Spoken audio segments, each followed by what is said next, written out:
Bonsoir, Marie-Françoise, je vais vous parler de comment nous avons vécu, mon mari et moi, le moment de la maladie. Mon mari a été diagnostiqué en 2022, il est décédé cette année en mars 2024, et sa résistance, sa force morale, sa force physique nous a permis de vivre 20 mois de vie supplémentaires.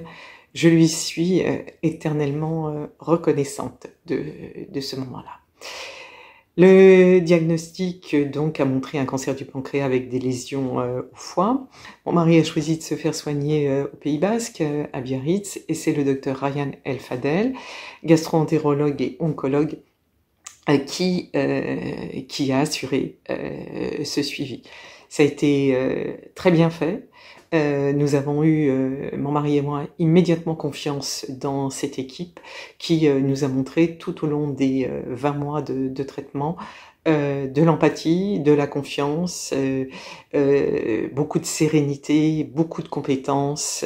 C'est ce que je dirais dans l'ensemble des services d'oncologie que nous avons fréquentés, c'est-à-dire à Biarritz, mais aussi à Biarritz, à Aiguilera, à Bayonne, à l'hôpital de Bayonne, mais aussi à l'Institut Bergonié et à Gustave Roussy. À chaque fois, on a rencontré cette même ambiance et ces mêmes compétences.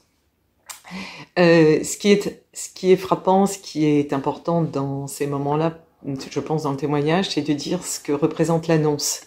L'annonce a été très bien faite par le docteur El Fadel. Il nous a tout de suite montré ce que c'était. Il nous a évidemment très bien expliqué aussi ce qui pouvait se passer. Et nous nous sommes mis, disons, immédiatement à faire les différents examens. C'était plus facile de le faire sur la côte basque, il y avait moins de monde en attente qu'il n'y en avait à Paris. Ça a donc été aussi un critère de choix. Le deuxième critère de choix par rapport à la côte basque était que nous avions un environnement qui était un joli environnement, un bel environnement. Et ça s'est révélé important, notamment les jours de chimiothérapie. Le médecin nous a expliqué que le cancer n'était pas guérissable, c'est que la chimiothérapie, et en ce qui concernait mon mari, c'est le traitement qui s'appelle Folfirinox, qui devait se mettre en place, et c'est ce qui s'est produit. Donc, l'annonce, c'est un moment d'important. Je sais que c'est parfois difficile. J'imagine que pour les professionnels, c'est extrêmement difficile. C'est extrêmement aussi difficile pour ceux qui les entendent. Nous avions la chance de l'entendre à deux. Nous avons eu la chance d'être deux pendant toute cette maladie, de très proches, et d'être très bien entourés. Effectivement par notre famille, par nos amis, mais nous sommes tous les deux des militants, et aussi par nos camarades.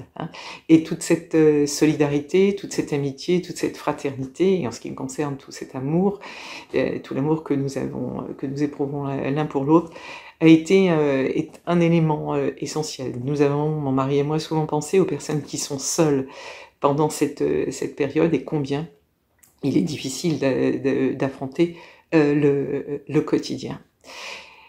L'autre point important que je voulais signaler, c'est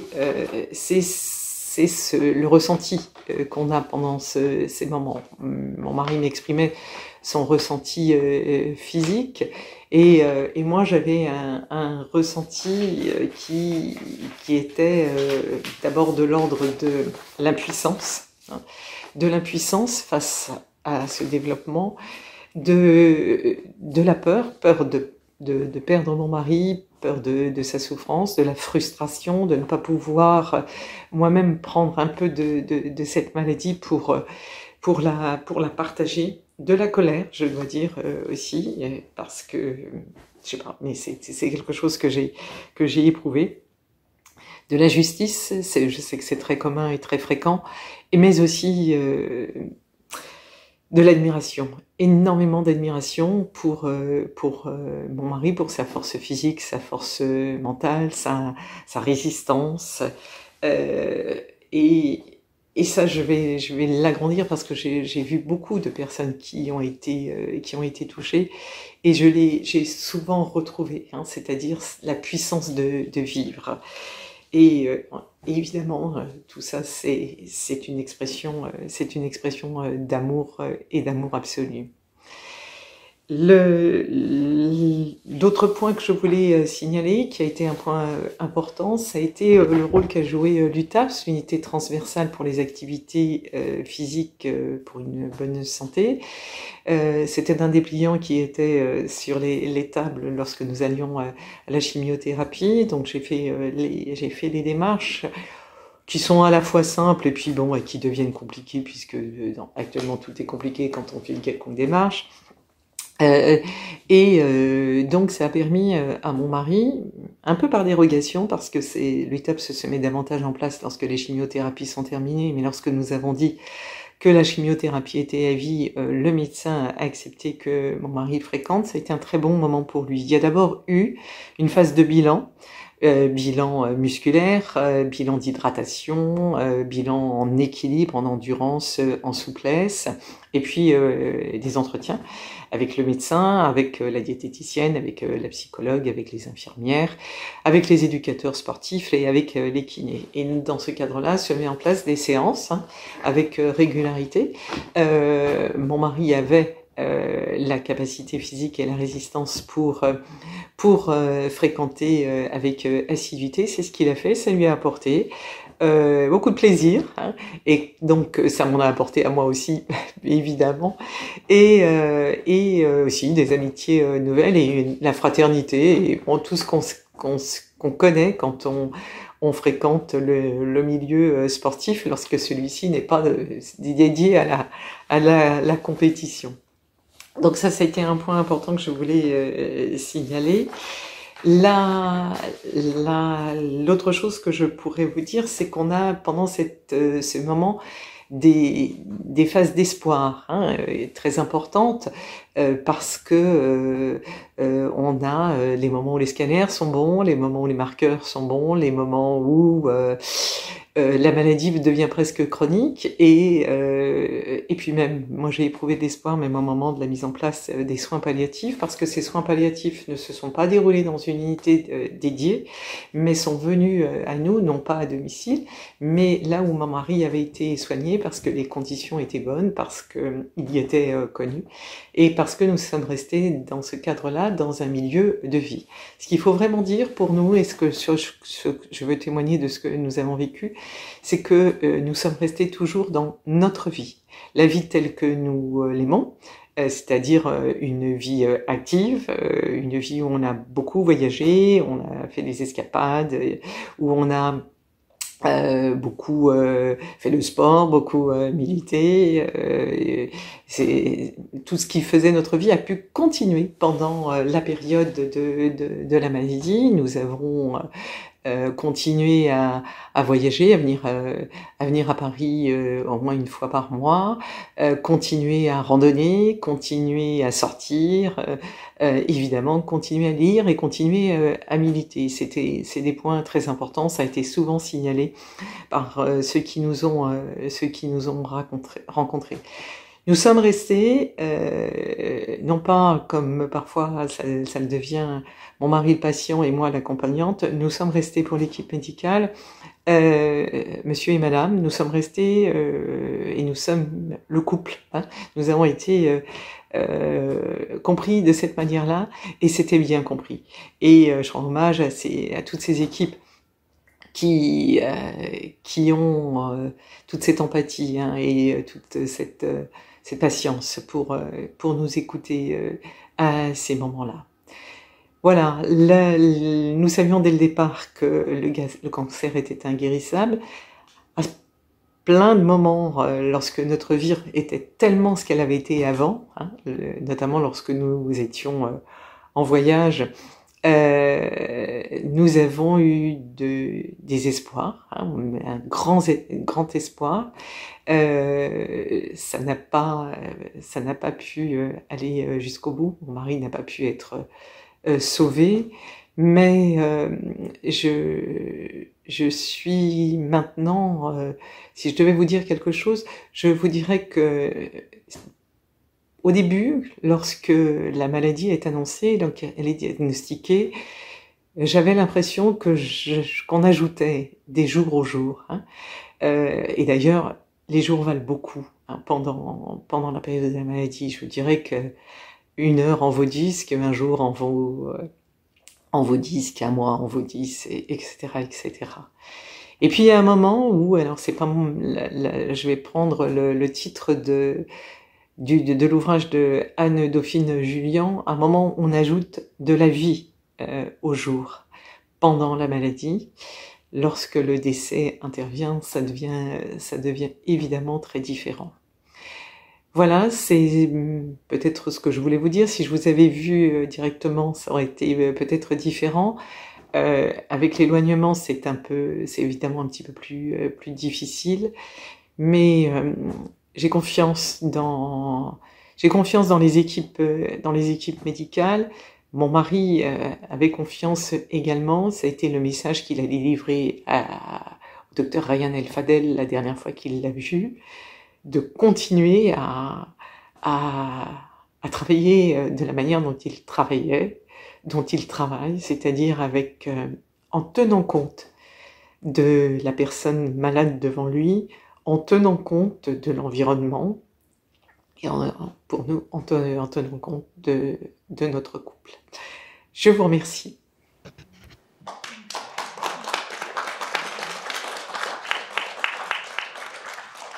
Bien, c'est pas facile de passer aussi après un tel témoignage. En tout cas, bonjour à toutes et tous. Et déjà, je tenais à remercier Espoir Pancréas de m'avoir invité à cette conférence pour pouvoir vous parler de notre vécu, donc à mon conjoint et à moi. Donc, je m'appelle Valérie, j'ai 57 ans. Je suis en couple avec Jean-Luc depuis 1990 et nous avons un fils, Tristan, qui est ici présent. Tout a commencé en fait en novembre 2019 par la réalisation d'un scanner abdominal pour une indication assez banale. Et au cours de ce scanner, donc découverte d'un cancer du pancréas situé au niveau de la queue du pancréas, donc qui était non invasif, il n'y avait pas d'envahissement aux organes avoisinants, pas de métastase. Donc c'est ce qu'on appelle une découverte fortuite. Alors, donc ça a bien été évoqué par la précédente personne qui a témoigné. C'est vraiment un sentiment de sidération quand cela nous arrive. D'autant plus que pour ma part, j'ai été manipulatrice en radiologie médicale et cadre de santé. Et je connais en fait les pronostics du cancer du pancréas et pour moi j'ai tout de suite eu à l'esprit une vision très très négative et assez sombre en fait de la suite des événements. Donc pour autant, c'était une découverte fortuite, il n'y avait vraiment pas de symptômes et avec l'équipe médicale, vraiment tous les espoirs étaient permis. On a été pris en charge, alors je dis on parce que c'est vrai que c'est un vécu commun auquel voilà, j'ai assisté pendant ces années, donc c'était en 2019. La prise en charge a été très très rapide par le professeur Ayav au CHRU de Nancy. Donc, et ça, c'était vraiment un point très important dans la prise en charge. Donc l'intervention, et c'est vrai que beaucoup de patients n'ont malheureusement pas la chance de pouvoir être opérés. En tout cas, pour mon conjoint, lui, il a pu l'être. Et c'était vraiment un point très très positif dans ce début de traitement. Donc l'intervention, on retire la tumeur au niveau de la queue du pancréas et de la rate. Et puis le traitement, donc les suites opératoires se passent bien. Il était en pleine forme. Il n'avait pas de symptômes et donc il avait 59 ans. Donc c'est vraiment, on est très très combatif à ce moment-là de la prise en charge. C'est vraiment quelque chose, on se dit, bon, tout va bien se passer, tous les voyants sont au vert en quelque sorte. Hein. Donc ensuite, le traitement de chimiothérapie, hein, donc la chimiothérapie adjuvante par FOLFIRINOX. Donc ça, c'est une nouvelle étape en fait qui commence. C'est vraiment une étape où on suit le rythme. Hein. Mon conjoint a suivi le rythme des cures de chimiothérapie tous les 15 jours. Donc où il l'exprimait bien, vraiment il le verbalisait très bien. Au fur et à mesure, il y arrivait très très en forme. Et au fur et à mesure de la journée, il avait l'impression de sombrer, parce qu'il y a différentes molécules qui sont administrées. Il avait vraiment l'impression de sombrer et en fin de journée, il était vraiment très très affaibli. Et ça prenait donc quelques jours, et après une perfusion pendant 2 jours, ça prenait quelques jours de période très faible. Et après, l'énergie revenait. Et donc sur ces périodes où l'énergie revient, en fait, c'est là aussi qu'on peut reprendre goût à la vie, à tous les plaisirs que l'on peut avoir au quotidien. Hein. Donc ça a été évoqué, c'est vraiment aller se promener dans la nature, c'est aller au restaurant, c'est vraiment profiter de chaque instant. Donc le traitement à la première ligne dure 6 mois. Et à l'issue des 6 mois, on se dit, c'est bon, le traitement est terminé, hein, il n'y avait plus rien. Et en fait, on rentre après dans la valse des scanners de contrôle. Alors les scanners, pour avoir été manipulatrice radio, on sait que c'est très très anxiogène. Et c'est vrai que quand on passe de l'autre côté de la barrière, parce que bon, moi j'ai travaillé très longtemps à l'hôpital, mais quand on passe de l'autre côté de la barrière, ça change considérablement la donne, parce qu'on est vraiment suspendu au résultat du scanner, hein, ça conditionne tout le reste. Donc et là, malheureusement, sur un scanner déjà de fin 2019, il y avait déjà une récidive qui a été confirmée début 2021 et donc qui a nécessité le début d'une 2e ligne de chimiothérapie. Donc, et là, cette nouvelle ligne, c'était un autre traitement, hein, c'était de la gemcitabine. Et là, ça a fait perdre tous ses cheveux à mon conjoint. Alors, c'est vrai que souvent, on parle de la chute des cheveux pour les femmes, hein, dans le cadre du cancer du sein ou d'autres cancers. Hein. Mais souvent, on mésestime l'importance que ça peut prendre pour un homme. Et en l'occurrence, pour lui, c'était très important, les cheveux. Et ça a été... Alors, c'est vraiment étonnant. Comme parfois, voilà, il y a toute la difficulté, la toxicité de la chimiothérapie, mais sur ce fait-là, voilà, c'était important pour lui. Alors on a essayé de trouver des solutions d'acupuncture, alors on a essayé de chercher des perruques, mais pour les hommes c'est quasi impossible. Et même ça, en fait, on se rend compte que ça n'est pas pris en compte. Donc voilà, ça c'était le 2e traitement et à chaque moment, c'est vraiment profiter des instants. Alors nous aussi, on aimait beaucoup voyager, donc on a essayé de maintenir aussi ce rythme de vie, même si, eh bien, quand on est malade, les voyages, ils sont un petit peu différents. On a tendance à s'éloigner un peu moins de l'hôpital, parce qu'il y a quand même toujours une petite peur. On se dit, bon, il pourrait se passer quelque chose. Et finalement, c'est bien d'avoir le CHRU pas très loin, ou l'ICL, donc l'Institut de cancérologie de Lorraine.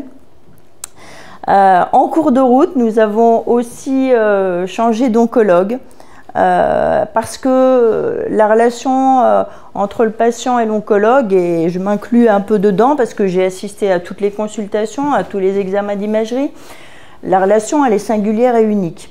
Et quand ça ne fonctionne pas, eh bien parfois, voilà, il faut essayer d'être pris en charge par quelqu'un d'autre et avec un petit peu de persévérance, parce que c'est pas simple de changer d'oncologue. Et avec un peu de persévérance, on a pu, donc mon conjoint a pu être suivi par le docteur Lambert. Alors je l'ai remercié tout à l'heure et je tiens encore à le remercier vraiment pour son accompagnement. Et voilà, la suite du traitement a pu se dérouler. Alors, c'est ça en fait, dans la maladie, rien n'est jamais linéaire. C'est vrai qu'il y a des phases d'espoir très très fort, et surtout la première année, on était vraiment, mon conjoint était à bloc, il s'est vraiment, je peux même pas dire se battre, parce que pour lui, voilà, il a vécu les choses et c'était naturel. Mais il y a les périodes en effet de doute, il y a les résultats du scanner, et ça parfois, alors il y a des scanners qui se passent bien, et puis il y a ceux où on vous dit, bah voilà, il y a un petit nodule qui réapparaît. Et en fait c'est ça, c'est une succession d'événements, voilà, et effectivement, fin 2021, à nouveau, après des phases de stabilisation, ça repart, donc des nodules dans l'abdomen, l'apparition de métastases, c'est lent. Ça arrive, dans le cas de mon conjoint, c'est arrivé lentement.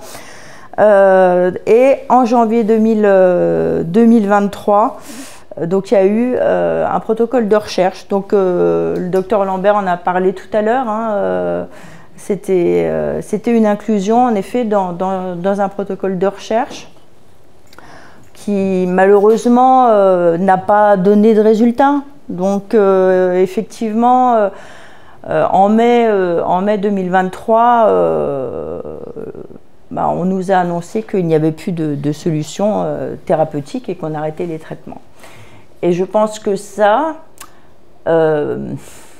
c'est quand même, parce que même si on sait que le cancer du pancréas n'a pas un bon pronostic, cependant, mon conjoint avait eu la chance d'avoir été opéré, il y avait vraiment de bonnes perspectives, mais quand on vous dit on ne peut plus traiter, on arrête tout, là on bascule dans autre chose.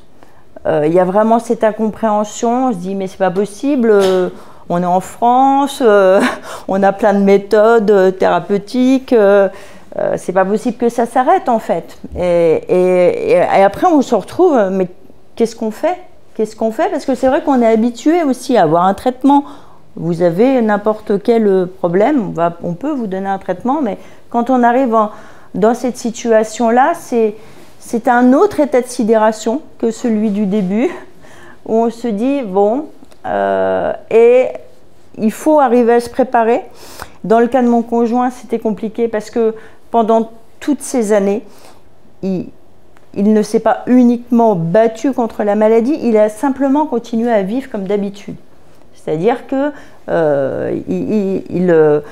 il a fait beaucoup de travaux dans la maison, il était très très actif, donc on a vécu normalement. Là, à l'arrêt du traitement, après, effectivement, on peut se dire, bon, bah, les choses vont se dégrader, parce que qui dit arrêt de traitement, il y a quand même plus de chimio, de molécules qui va un peu freiner, parce que c'est souvent ça en fait. Il y a la chimio qui freine, ça freine quelques temps, et puis après ça repart, et puis on prend une autre chimio, etc. Donc cette période a vraiment ouvert en effet sur des moments beaucoup plus sombres, bien évidemment, où là, j'étais vraiment là en soutien tout le temps. On débriefait après chaque consultation, après chaque scanner. Il était en plus, c'était vraiment quelqu'un qui était très curieux par rapport à la recherche notamment, même il n'était pas du milieu médical, mais alors il lisait beaucoup d'articles, il essayait de comprendre. Il en parlait avec le docteur Lambert, qui était vraiment très très à l'écoute et qui a été vraiment admirable. Et en ça, c'est vrai que la relation avec l'oncologue, avec l'équipe pluridisciplinaire, parce qu'après derrière il y a toute une équipe bien sûr, ça c'est très important. Donc et puis voilà, les derniers mois, donc la maladie progresse évidemment avec des douleurs abdominales très très fortes, parce que dans le chemin de mon conjoint, pour lui prendre des opiacés, il ne voulait pas être dépendant. Et il a essayé jusqu'au bout de dire je ne dépends pas des médicaments antidouleurs. Et là, c'est devenu très très vite compliqué. Donc, il a fallu l'aide du CISPO. Alors, c'est le service de soins de support de l'ICL et des médecins aussi donc qui donnent des traitements contre la douleur. Moi aussi, on a essayé de voir ensemble ce qu'on pouvait proposer pour soulager sa douleur. Parce que ça a été, voilà. Et pour lui, c'était le signe qu'il était vivant. Il ne voulait pas prendre d'antalgique. Enfin, chaque patient a des comment dire, des faits qui le raccrochent à quelque chose, voilà. Mais ceci dit, ça a beaucoup dégradé la qualité de vie. Et puis voilà, donc au début janvier, là, il y a eu vraiment des douleurs abdominales plus importantes avec une complication en fait, tout simplement, parce qu'on ne meurt pas seulement du cancer, on meurt des complications qu'il provoque dans l'abdomen en l'occurrence. Et là, donc, il est rentré en hospitalisation. Et puis là, la prise en charge a été donc antalgique et puis une sédation, bien sûr. Donc tout ça pour vous dire que ce chemin, donc il s'est éteint en janvier 2024 à l'ICL. Et c'est vrai que l'équipe a été vraiment fantastique. Ça, c'est très important parce qu'en effet, on n'est pas seul. Il était entouré, son fils, moi, toute la famille. On était tous présents. Qu'est-ce que je retire de tout ça? C'est que un chemin comme ça, ça change la conception hein, de la vie, je dirais, de la saveur de la vie. Moi, j'ai travaillé à l'hôpital pendant pratiquement toute ma carrière. Et donc la maladie, je la connaissais. Quand on passe de l'autre côté de la barrière, les choses changent. Et c'est important aussi de pouvoir en témoigner. C'est pour ça que je trouvais que c'était important que je puisse vous relater un petit peu mon expérience. On voit aussi, quand on passe de l'autre côté de la barrière, tous les problèmes qu'il peut y avoir à l'hôpital, les problèmes de personnel, les dysfonctionnements divers et variés dans les rendez-vous. Ça, on le vit. Et bien qu'on le connaisse, bien qu'on sache, voilà, ça fait partie aussi de ça. Et malgré tout, je dirais quand même que ce que je tire de tout ça, c'est que c'est vrai qu'il était en pleine force de l'âge. Alors bon, 59 ans, c'est pas tout jeune et c'est pas tout vieux, voilà. Et en tant qu'aidant, alors aidant, accompagnant, moi je ne l'ai pas aidé. Il était autonome jusqu'à la fin. C'était vraiment être ensemble, hein, et la dame précédente l'a vraiment bien formulé. C'est vraiment être ensemble, c'est s'aménager les moments quand on peut, parce que on sait que ça ne va pas durer. Et c'est vraiment profiter. C'est se rebooster l'un l'autre, parce que on l'a vu, hein, il y a des moments où ça va, après l'espoir chute, après ça repart. C'est se rebooster l'un l'autre aussi, parce qu'on n'a pas tous le même état d'esprit, on n'a pas tous les deux le même état d'esprit au même moment. Et puis parfois tenter d'autres choses aussi, d'autres médecines douces, alternatives. Enfin, je pense que c'est à chaque personne de trouver ce qui peut lui convenir. Parce qu'on n'est pas tous... alors c'est sûr, les traitements, voilà, ils sont protocolés, mais en tant que patient, on voit bien la réaction face à la maladie, elle est différente, les besoins sont différents. Donc je dirais que moi, j'ai pas de recette miracle hein, non plus. C'est vraiment une épreuve de vie. Et puis j'ai mes amis, mon travail, parce que je travaille et ça permet aussi de garder l'esprit concentré sur autre chose et ne pas non plus ressasser et pouvoir après être aussi plus disponible. Donc c'est vrai que les derniers jours nous hantent encore hein, quand même, parce que c'était quand même très compliqué. Et puis tant qu'on est dans la maladie, on est dans l'action. Et c'est vrai que l'après ouvre sur une autre épreuve qu'il faut aussi affronter. Mais ça, c'est un autre sujet.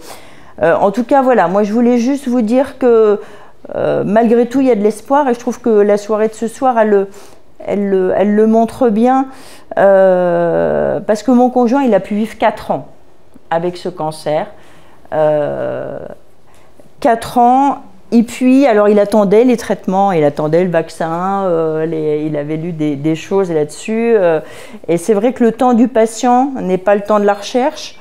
On savait qu'il y avait de fortes chances pour qu'il ne puisse pas bénéficier de ces nouveaux traitements. Mais malgré tout, on se dit que, en effet, d'autres patients maintenant, il a fait partie de ce protocole, d'autres patients pourront en bénéficier. Donc, voilà, je voulais vous remercier en tout cas de faire ce travail-là. Monsieur Peffer également qui est présent et puis à vous aussi qui êtes oncologue. En tout cas, tous les professionnels de santé. Donc, c'est vraiment important de pouvoir échanger. Voilà. Merci en tout cas.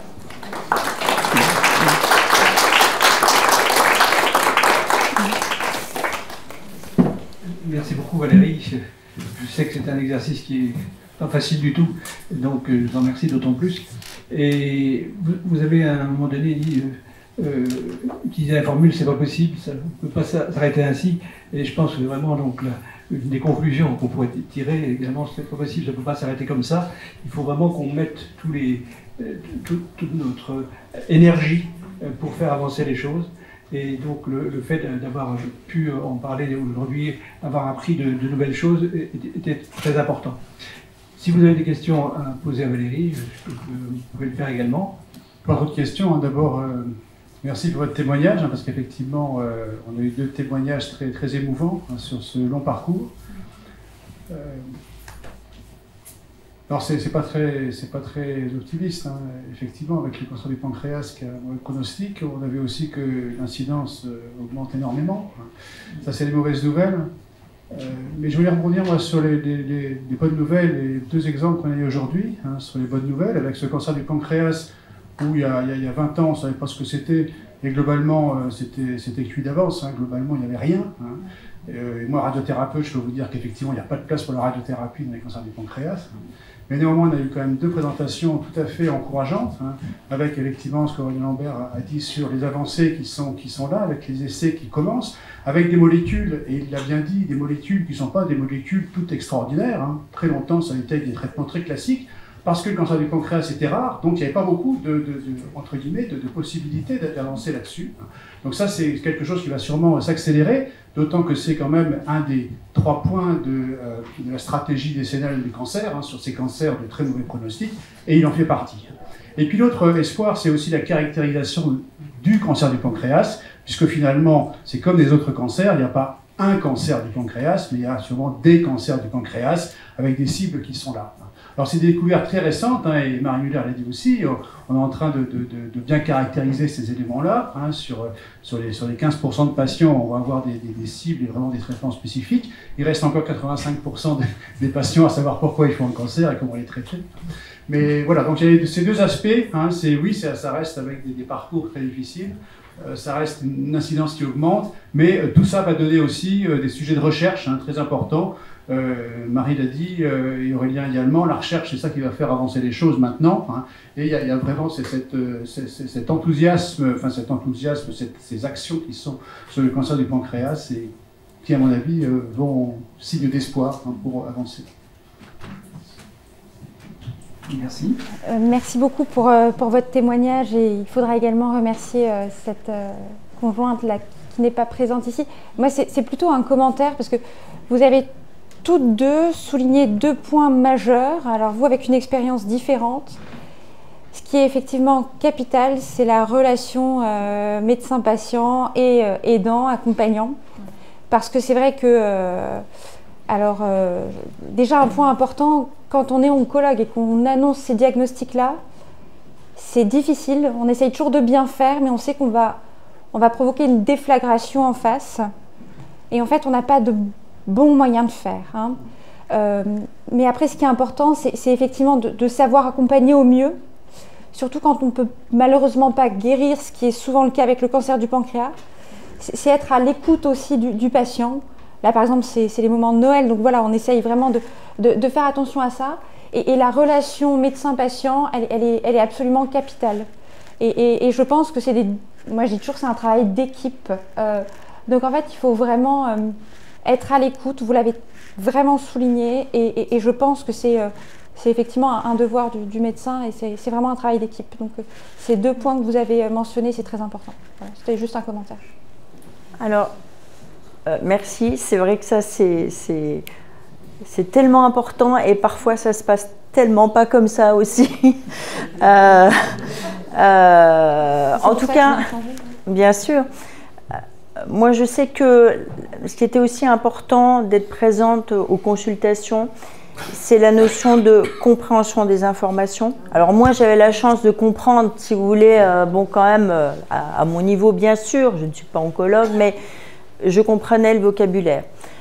Mais même quand on ne comprend pas le vocabulaire, on se rend compte que quand on assiste 2 personnes à une consultation, les 2 personnes comprennent des choses différentes. Et ça, c'est compliqué. Moi, j'ai vu des familles d'amis où ils n'avaient aucune information sur leur maladie. Après, il y a des gens qui ne souhaitent pas non plus. Et ça se respecte, mais voilà, le fait d'être à 2, de pouvoir préparer aussi, parce que le patient, il est quand même dans son... Enfin, c'est compliqué, quoi. Vous imaginez, déjà, en effet, l'annonce, c'est terrible. Il n'y a pas de possibilité de réagir, en fait, en tant que patient, mais même en tant qu'accompagnant. Hein, donc, et ça, je pense que c'est vraiment important. Mais après, bon, voilà, cette relation-là qui s'établit, elle est vraiment primordiale pour la suite. Il me resterait à vous remercier à nouveau, donc, vous tous, pour être présents ici ce soir. Nos partenaires habituels, la mairie de Nancy, l'ICL, le CHRU, la Fondation Arcade, et tous les bénévoles qui ont œuvré pour organiser cette soirée, et le personnel de l'association également, qui a beaucoup travaillé. Et donc, je voulais vous souhaiter une bonne fin de soirée, vous remercier encore de votre présence, et puis vous dire, donc, il reste du chemin à faire, aidez-nous à faire ce chemin, et plus on sera nombreux, plus on sera efficace, plus on pourra peser également sur la politique qui sous-tend le problème du cancer du pancréas, problème de santé publique. Hein. Donc il faut quand même vraiment réaffirmer, donc c'est un problème de santé publique, il faut mettre les moyens. Voilà. Merci à vous tous.